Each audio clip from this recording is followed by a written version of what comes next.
좀 시간이 지난 일입니다만 서울 방배동에 사는 어떤 분이 12월 28일 송년회에서 술을 엄청나게 마시고 집으로 가는 도중 그만 방배중학교 앞에 있는 대형 맨홀에 빠져서 그대로 기절하고 말았습니다.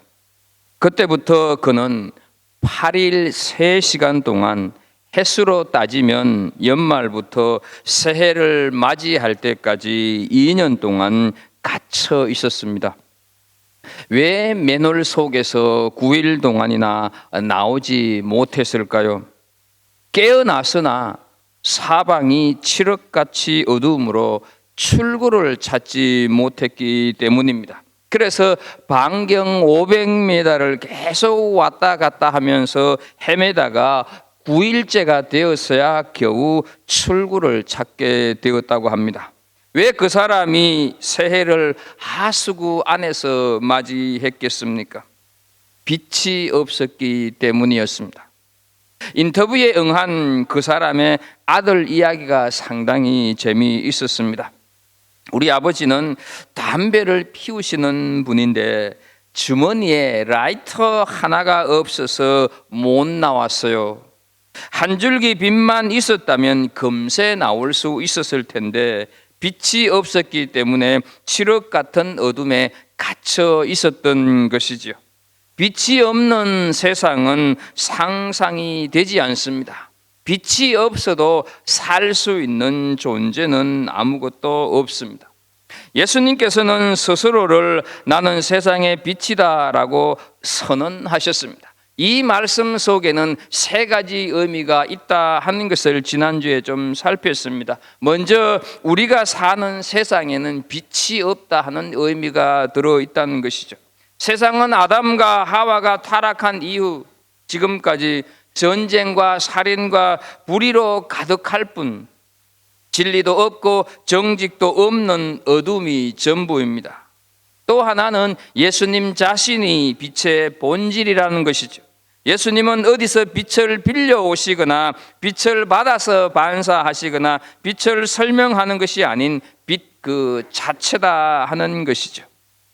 따라서 이 세상이 정말로 캄캄한 어둠 속에 있다 할지라도 빛이신 예수 그리스도로 인하여서 이 세상은 우리가 밝아질 수 있다 하는 사실이죠.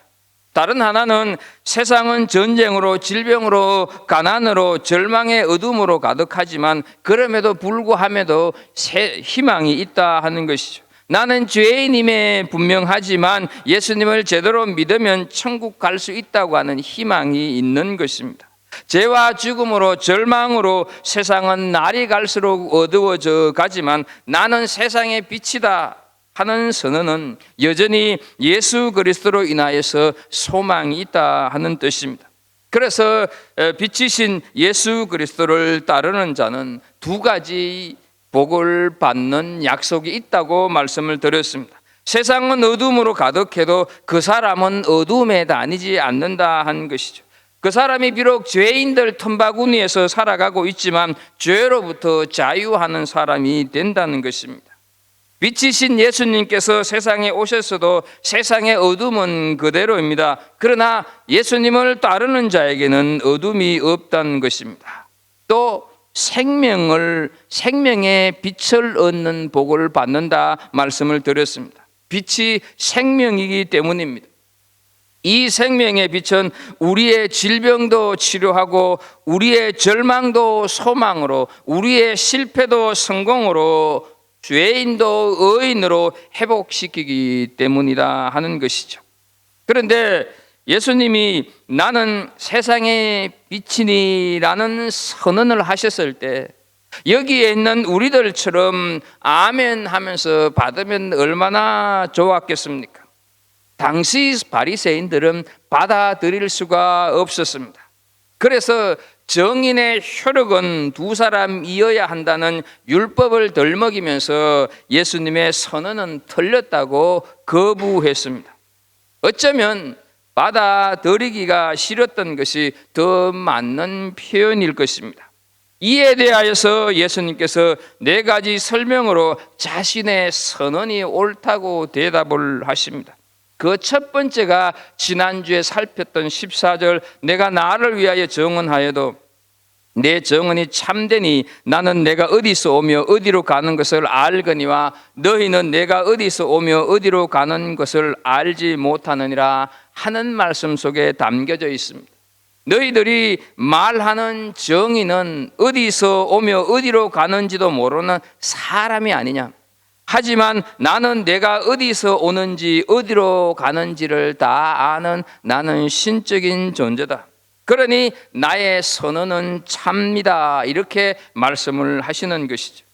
예수님께서는 자신이 하나님이라고 하는 사실을 알고 계셨기 때문에 이렇게 말씀을 하시는 것입니다.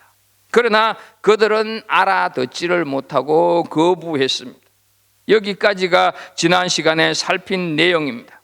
이제 예수님의 선언이 참된 이유 두 번째, 예수님의 대답입니다. 예수님은 육체를 따라 판단하시는 분이 아니기 때문입니다.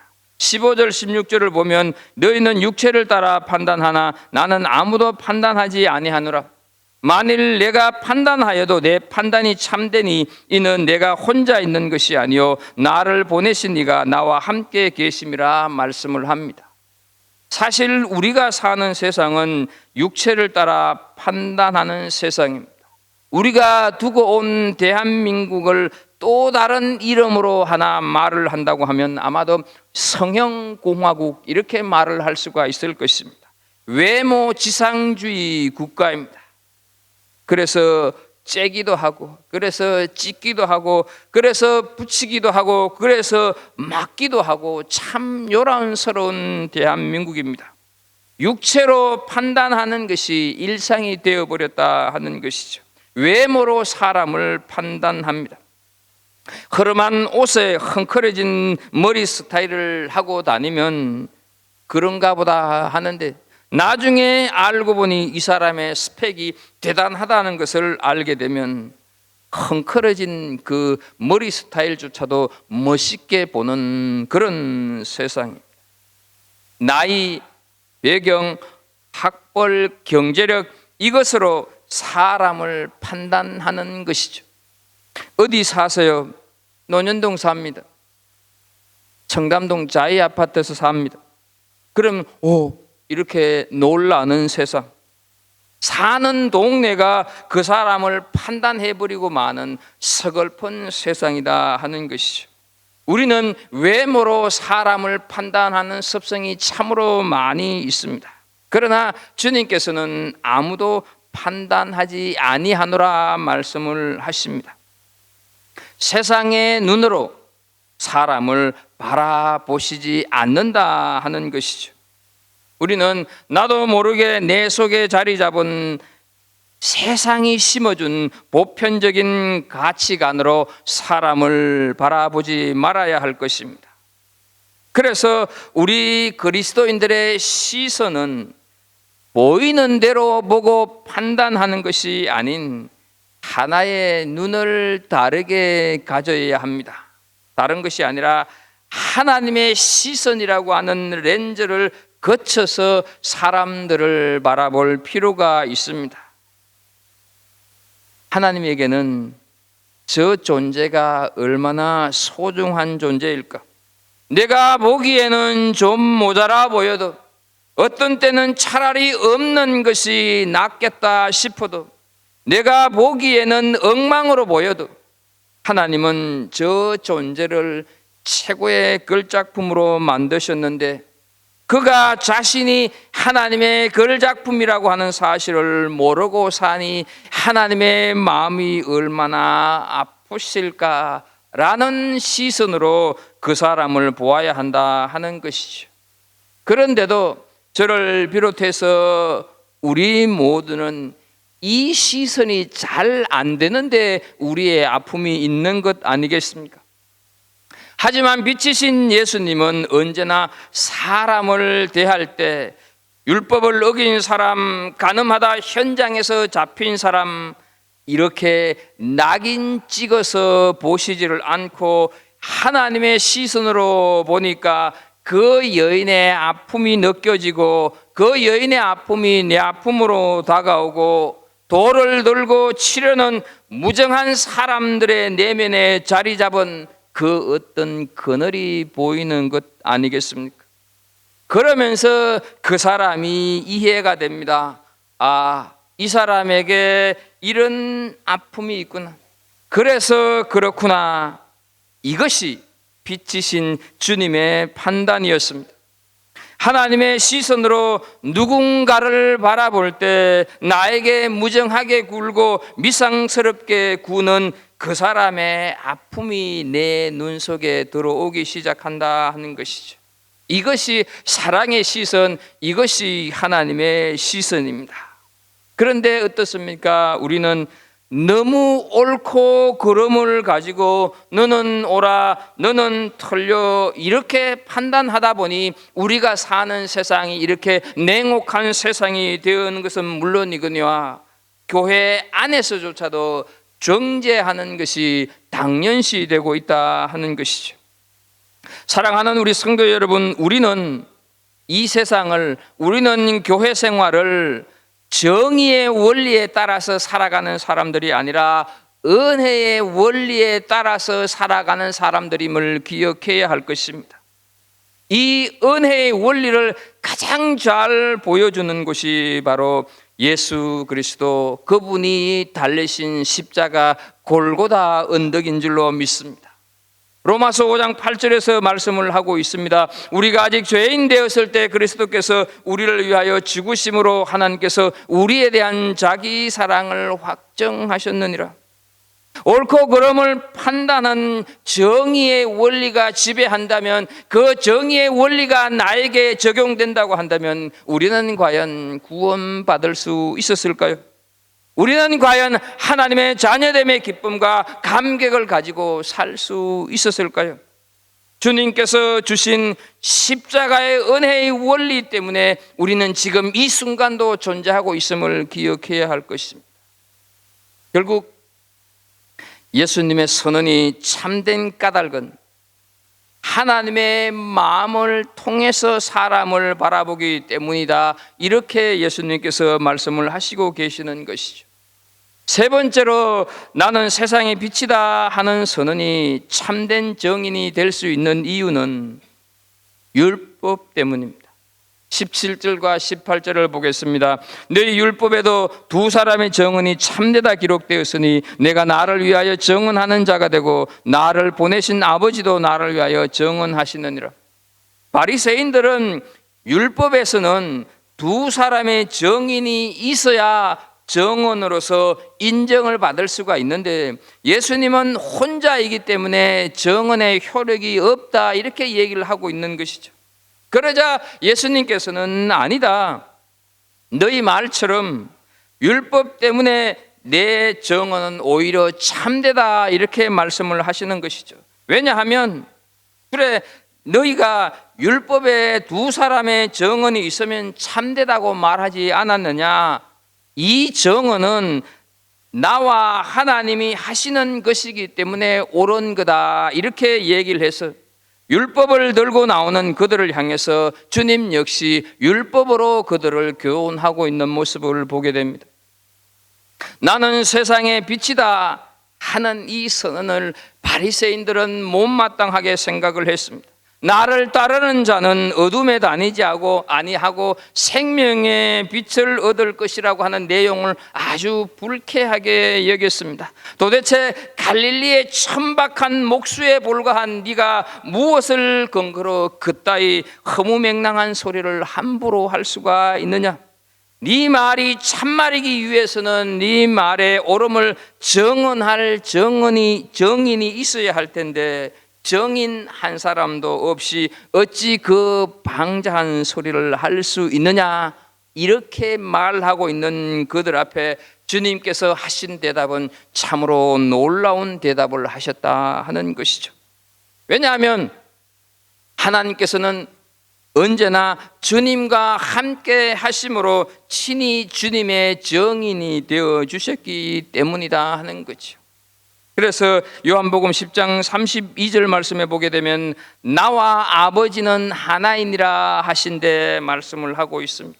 하나님께서 나의 정인이 되어 주신다고 한다면 이 세상에서 끓일 것이 어디에 있겠습니까? 하나님께서 언제나 나를 향해서 옳다 증거해 주시는 한 도대체 우리가 무엇을 두려워하겠느냐 하는 것이죠.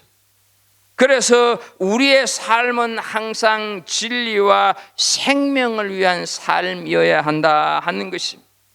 진리와 생명을 위해 사는 자를 위해서 진리요 생명이신 삼위일체 되신 하나님께서 언제나 정인이 되어 주시는 까닭이기 때문입니다.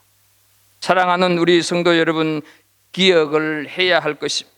주님과 함께하는 하나님께서는 우리 한 사람 한 사람과도 함께 하신다고 하는 사실 말입니다. 내가 풍부에 처할 때도 함께 하시고, 내가 비천에 처할 때도 함께 하시고, 내가 고통 가운데 있을지라도, 내가 죽고 싶을 때라도, 내가 실패하여서 어찌할 바를 모를지라 할지라도, 내가 낭망하고 있을 때, 내가 내 뜻대로 잘 되어서 교만해 있을 때에도 나와 함께 하시는 줄로 믿습니다.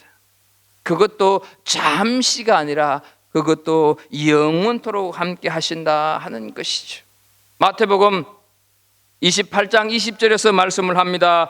볼지어다 내가 세상 끝날까지 너희와 항상 함께 있으리라.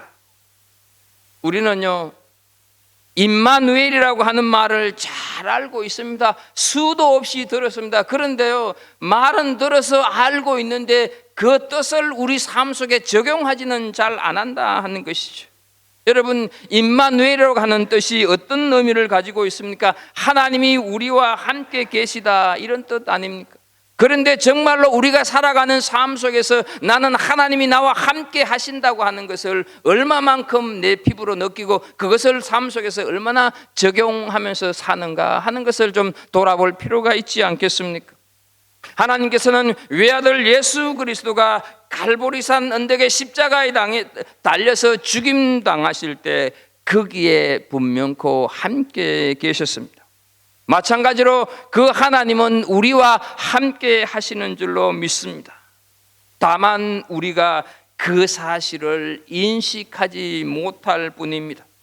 빛이신 주님은 우리와 항상 함께 하십니다. 이 사실을 믿으십니까?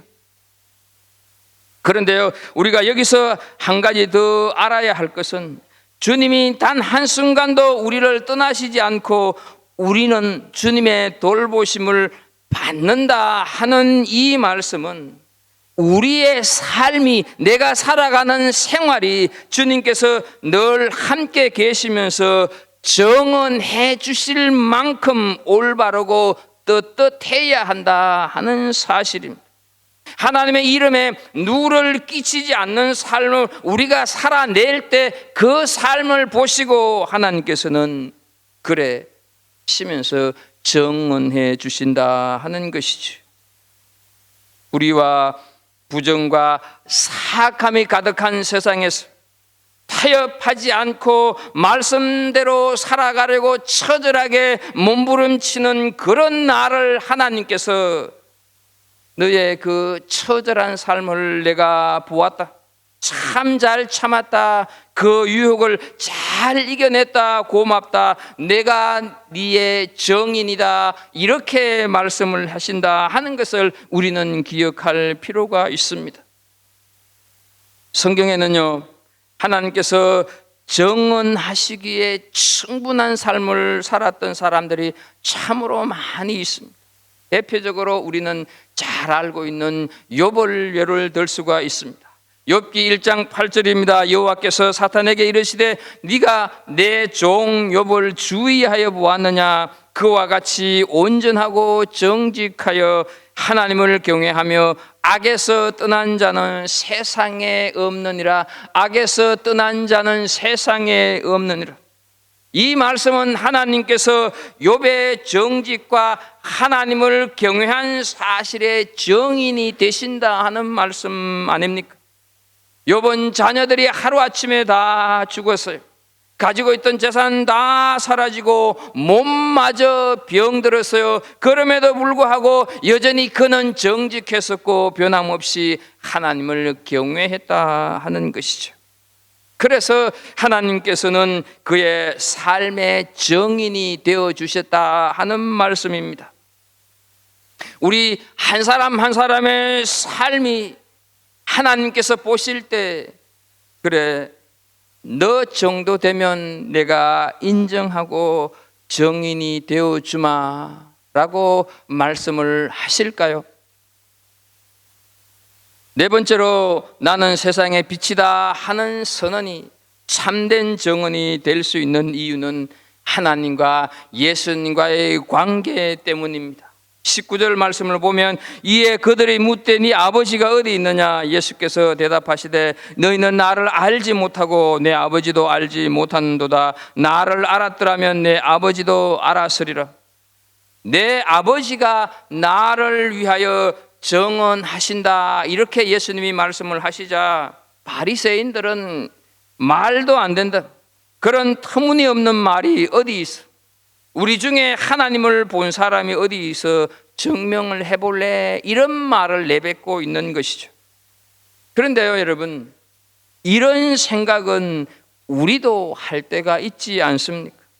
바리새인들의 마음속에만 있는 것이 아니라 보통 사람들에게도 다 있는 생각 아니냐 하는 것이죠. 지금 바리새인들은 네가 말하는 네 아버지를 좀 보여달라 하는 것이죠. 이때 예수님은 자신과 하나님과의 관계로 설명을 하고 있습니다. 너희는 나를 알지 못하고 내 아버지도 알지 못하기 때문에 지금 너희들이 그런 질문을 나에게 하고 있다. 나를 알았더라면 내 아버지도 알았으리라, 이렇게 말씀을 하시고 계시는 것이죠. 그런데요, 사실 이런 예수님의 정언은 인간의 이성을 가지고는 잘 이해가 되지 않습니다. 믿어지지 않거든요. 인간들은 이해가 돼야 믿으려고 하는 습성이 많지, 믿고 나면 이해가 된다고 하는 사실을 잘 알지를 못합니다. 그래서 혼란스러워하고 그래서 갈등을 느끼는 사람들 많이 있습니다. 그러나 예수님을 만난 사람, 그러나 성령을 체험한 사람은 이 논리가 아주 질서정연하게 깨달아진다 하는 사실, 1.1핵도 의심이 되지 않는다 하는 것이죠. 그래서 아멘으로 응답하게 된다 하는 것이죠. 여러분들이 들고 계시는 성경책, 이 성경책은 모든 사람을 위한 책이 아니라고 하는 것을 알 필요가 있습니다. 예수 믿지 않는 사람에게 이 성경책은 하나의 수면제에 불과합니다. 그래서 어떤 사람들은 수면제처럼 잠이 안 오면 읽는다고 하는 사람들 있습니다. 창세기를 보면 죽고 이렇게 나오지 않습니까? 죽는 게 싫어가지고 신약 마태복음을 읽으려고 하니까 거기에는 또 낳고 이것이 계속됩니다. 그래서 사람들이 에이, 성경책을 덮어버리고 맙니다. 그런데요, 여기에 굉장한 신비스러운 메시지가 있음을 기억해야 합니다. 구약에 죽고는 죄를 지은 인간은 반드시 죽어야만 한다 하는 사실이죠. 그러나 신약에 낳고는 그리스도로 말미암아 곧 영생을 얻는다 하는 것이죠. 불신자들은 이 일을 알지 못하고 받아들이지 못한다 하는 것이죠. 참 이상하지 않습니까? 같이 보고 들어도 믿는 사람이 있는가 하면 믿지 않는 사람이 있습니다. 이것이 여러분 구원의 신비입니다. 여러분 주변에 있는 불신자들 중에서 평생 단 한 번도 전도 받지 못한 사람이 몇 사람 있다고 생각을 하세요? 평생 동안 한 번도 예수 믿으라고 하는 말을 듣지 못한 사람이 몇이나 있다고 생각을 하세요? 그런데 어떻습니까? 우리는 이 안에 있고 그들은 지금 저 밖에 있지 않습니까? 알아듣고 받아들이는 사람이 있는가 하면 받아들이지 않고 끝까지 고집 피우는 사람들이 있습니다. 여러분, 이것이 신앙의 신비다 하는 것이죠. 바리새인들은 나를 보내신 아버지도 나를 정언하시느니라 하는 예수님의 말씀을 받아들이지를 못했습니다. 예수님은 하나님 아버지를 그대로 삶으로 보여주시는 분인데 너희 아버지가 어디 있느냐, 누구냐 이렇게 묻고 있습니다. 하나님을 삶으로 나타내고 계시는 예수님을 보면서도 깨닫지 못하는 사람들입니다. 예수 그리스도의 삶은 그 자체가 하나님과 동행함을 보여주는 것인데 너의 아버지가 누구냐라고 묻는다 하는 사실이죠. 예수님에게서 여러분 하나님을 보지 못하면 하나님도 알 수 없다고 하는 사실입니다. 우리가 살아가는 삶을 통해서 이웃들이 하나님을 발견하지 못하면 우리의 삶은 어쩌면 거짓된 삶일 수 있다 하는 사실을 우리는 심각하게 받아들여야 할 것입니다. 그래서 마태복음 5장 16절에 이같이 너희 빛이 사람 앞에 비치게 하여 그들로 너희 착한 행실을 보고 하늘에 계신 너희 아버지께 영광을 돌리게 하라 말씀을 하셨습니다. 여기서 너의 빛이라고 할 때 여러분 이 빛은 바로 빛이신 예수 그리스도가 살아가셨던 삶의 모습, 다시 말해서 우리의 행실, 우리의 행동, 우리의 생활을 말한다 하는 것을 기억하십시오. 우리의 삶, 우리의 행실이 사람들에게 감동을 주어서 우리의 행실을 보고 사람들이 빛이신 하나님을 알도록 해야 한다. 그것이 그리스도인들의 사명이다 하는 것을 말씀을 하고 계시는 것이죠. 그래서 여러분 요한은 오늘 본문 20절 앞부분에서 중요한 사실을 하나 기록하고 있습니다. 이 말씀은 성전에서 가르치실 때 헌금함 앞에서 하셨으나 이렇게 말씀하고 있는 중에서 헌금함 앞에서라고 하는 표현입니다. 요한복음 1장부터 8장까지 주님께서 말씀을 가르치실 때 성전에서 가르치셨다 하는 표현을 꼭 5번 기록을 했습니다. 그런데 유일하게 오늘 본문에서 성전에서 말씀을 가르치시되 특별히 성전 안 헌금함 앞에서 가르치셨다 이렇게 표현을 하고 있다 하는 것이죠. 이 헌금함은 모든 사람들이 드나들 수 있는 성전 안 여성들의 뜰 안에 있었습니다. 왜 본문 외에는 더 이상 나타나지 않는 헌금함 앞이라고 하는 이 단어를 사용하셨을까 하는 것이죠. 성경에는 이유 없이 기록된 말씀은 없습니다. 절대로 아무 의미 없이 쓰이는 단어는 없습니다. 그렇다면 우리는 왜 예수님께서 굳이 헌금함 앞에서라고 하는 이 단어를 표현했을까 하는 것이죠. 바리새인들과 서기관들은 주님을 예수 그리스도로, 주님을 구원자로, 주님을 메시아로 인정하지 않을 정도로 철저히 자기 의를 신뢰했던 자들이었습니다. 자신들보다 더 어려운 자들은 있을 수 없다고 믿고 있었습니다. 이처럼 그들이 스스로를 의인이라 자처할 수 있었던 근거 중 하나는 그들의 철저한 헌금 행위였습니다. 그래서 그들은 제사를 드릴 때 제물만 바치는 것이 아니라 온갖 종류의 헌금을 다 바쳤습니다. 심지어는 조미료의 11조까지 돈으로 계산하여서 헌금할 정도였습니다. 그러므로 헌금함에 헌금을 넣을 때마다 그들은 자신들이 이 정도로 어렵다 하는 것을 스스로 생각하여서 어깨를 어석거렸습니다. 그들에게 있어서 헌금함은 자기들의 의요, 자기들의 긍지요, 자기들의 자랑이요, 자기들의 자존심 그 자체였다 하는 것이죠. 그런데 주님께서 바로 그 헌금함 앞에서 말씀을 하셨습니다. 천지를 창조하신 하나님께서 왜 하찮은 인간이 헌금을 하나님 앞에 드릴까 하는 거죠. 하나님께서 돈을 필요로 하시는 것입니까? 결코 그렇지는 않습니다. 인간이 하나님 앞에 헌금을 드리는 것은 하나님께서 돈을 좋아하시기 때문이 아니라 인간에게 주어진 모든 것은 주님으로부터 주어졌음을 인정하는 신앙 고백으로 드리는 것이 헌금이다 하는 것이죠. 우리도 그런 믿음으로 하나님 앞에 헌금을 드리지 않습니까? 그러므로 헌금보다 더 중요한 것은 헌금을 드리는 사람이라는 사실이죠. 헌금의 액수보다 더 중요한 것은 드리는 그 사람의 삶, 그 사람의 생활, 그 사람의 행위다 하는 것이죠.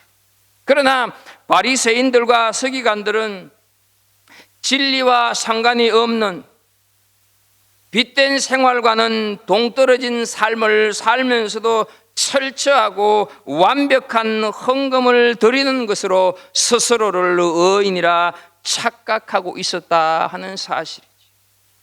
이 사실을 예수님께서는 지적하시면서 마태복음 23장 23절을 보게 되면 와 있을진저 외식하는 서기관들과 바리새인들이여 너희가 박하와 회양과 건채의 11조는 드리되 율법에 더 중요한 바 정의와 긍휼과 믿음은 버렸도다. 그러나 이것도 행하고 저것도 버리지 말아야 할지니라 이렇게 탄식을 하고 있습니다.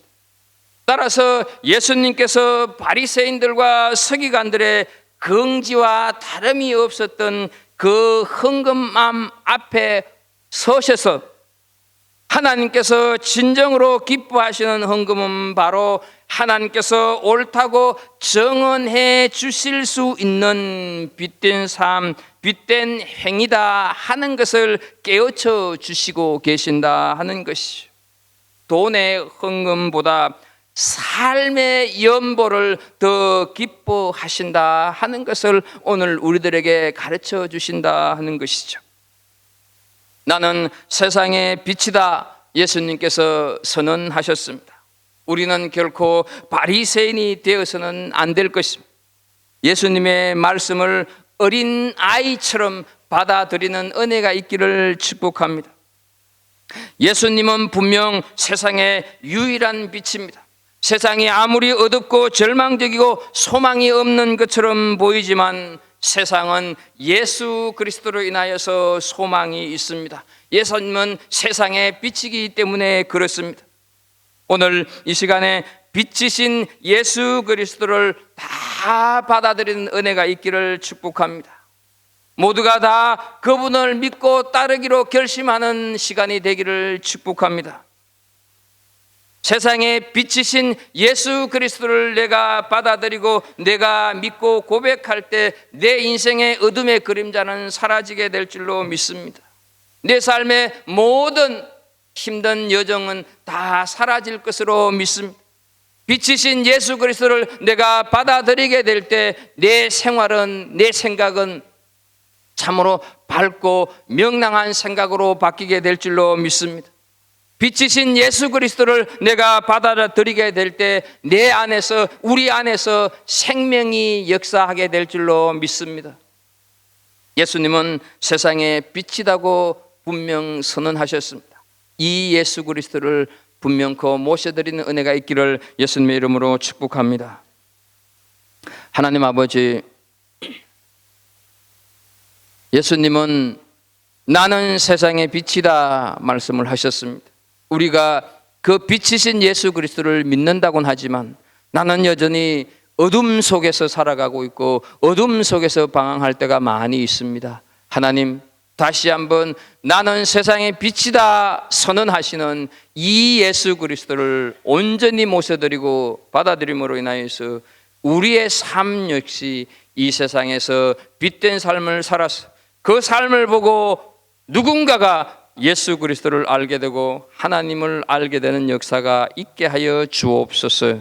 예수님의 이름으로 기도합나이다. 아멘.